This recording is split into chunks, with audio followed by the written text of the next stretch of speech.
Hello and welcome to another episode of our Cooper Alumni Series. I'm Dr. Stephen Popp, and I am thrilled to be here today with the brothers McDonald, David and Christopher, class of 2016 and 2019. How are you all doing?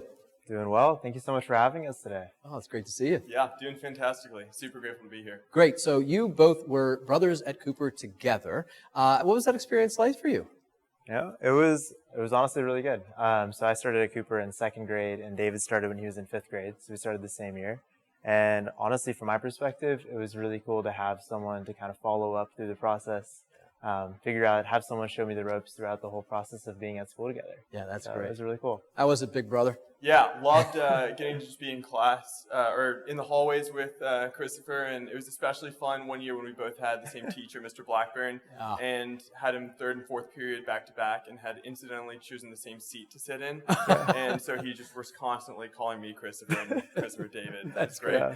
But since your time at Cooper, you've both taken different paths. So tell me a little about what you're doing right now. Yeah, so after Cooper, I went to Rice University in Houston, and then went straight from there to pursue medicine at Baylor College of Medicine, also right across the street from Rice in Houston. Oh, that's fantastic. And what's your specialty right now? I'm still undecided, either pediatrics or psychiatry probably, so maybe child psychiatry. Fantastic. Yeah. Where are you doing now? Yeah, so I'm a rising senior at the University of Texas at Austin. I'm studying in the Canfield Business Honors Program and then majoring in finance. Wow. This past summer, I just completed an internship in investment banking in New York. Oh, fantastic. So you are thriving right now as distinguished alums. And while at Rice, there's a lovely connection of Cooper Dragons there at Rice. Yeah.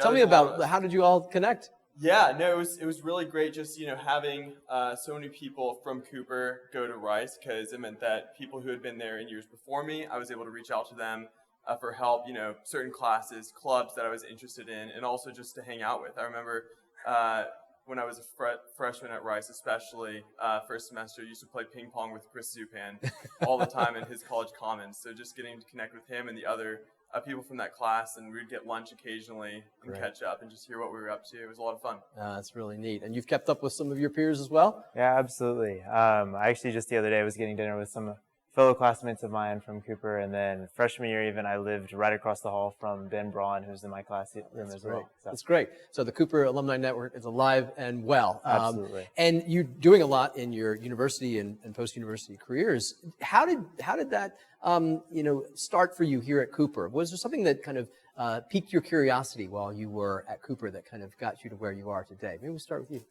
Yeah, there was so much, honestly, at Cooper that piqued my curiosity, as you said. I think primarily my involvement with Student Government Association, Habitat, the Medical Professions Club, those were all really instrumental, as well as stuff like Student to Student and the Ethics Bowl.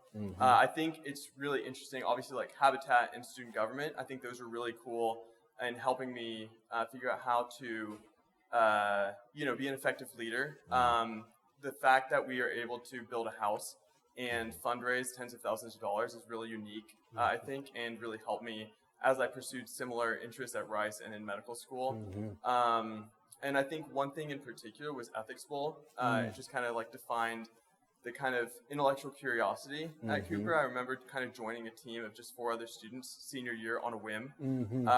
And it really got me thinking about how, ethical implications of different situations, and then we ended up winning the competition locally and then advancing to the national competition. And as I've continued to kind of hone in my focus on medicine and stuff like that, that experience led me to continue pursuing, ethics and policy in other fields as well. And it all started at Cooper, but it's now kind of what I want to do. That's wonderful. I remember that trip to nationals quite well. That's wonderful. Tell me a little bit about your experience. Yeah, I would say a couple of things on that. I would say one really important aspect of my time at Cooper was that it gave me a platform to figure out what I liked and what I didn't like as much. So for example, with David going into medicine and both of our parents being involved in medicine, I personally felt a really strong need to pursue medicine as well.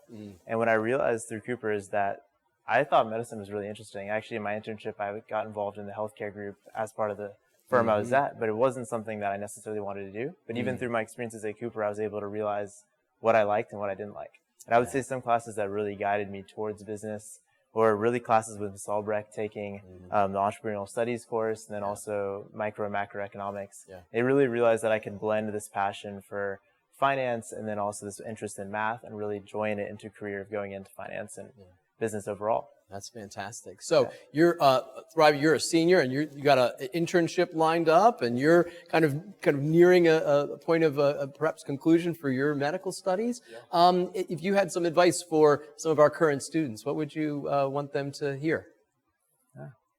I'll go first. I would say a couple things. One thing would be that recognize the value of the relationships you're having during your time at Cooper. Because these friends that you'll be around, you'll meet friends in college and you'll make a ton of friends and it'll be a really great time. But the friendships that you'll make at Cooper and the memories you share during your time here are just super impactful. And they'll last many years to come. You'll come back in the summers, you'll see them at school, and it'll just be a really great thing that you can cherish and reflect on in your time. I would also say be excited about your learning at Cooper because there's so much to learn and so much to figure out what you want to pursue, what you don't want to pursue. There's such a great learning process, and Cooper offers such a great grounds to do that. And then third, I would say also just get involved on campus, whether that be your sports team, or for me, it was golf and Habitat for Humanity. Those were the two things I was really involved with. Like, find out what you're excited about and go do that. Yeah, and an expert golfer at that, right? Wreaking havoc in the SPC, so we're grateful for that. What about you? Yeah, I think just kind of similarly to what Christopher said, really, relationships are huge. As I've realized at some point in high school, high school was hard, college is hard, med school has been hard. I kind of realized pretty early on that school wasn't going to end anytime soon, and it wasn't really going to get much easier after that. So there was no time to really not prioritize relationships, and relationships, friendships, family are so important, and just, have always been my top priority. So I don't think you need to sacrifice those to do really well academically and stuff like that. I think the other big thing is, Cooper provides so many opportunities to really, or an environment where if you see something, a change that you want to make, you are able to make that change. And you have so much support both from, staff and faculty and teachers, as well as other students and parents of other students, to really kind of pursue changes that you want to see. So just kind of go after it. Right. And learning how to, again, send emails to adults, which is intimidating. It was intimidating in high school, but I got so much practice with that that it was a lot easier when I got into maybe a less facilitating environment of that in college and medical school, and it's really helped me continue pursuing changes that I want to see as I progress. Well, great. Schooling. So thank you so much for sharing your experience with us. And you were both exemplars here at Cooper, and you've given us some wonderful perspectives. And it's just so great to hear all the ways that you are continuing on your journey from curiosity to wisdom. So thank you both, David and Christopher. Thank you for having us. Thank you. Thank you so much. Thank you.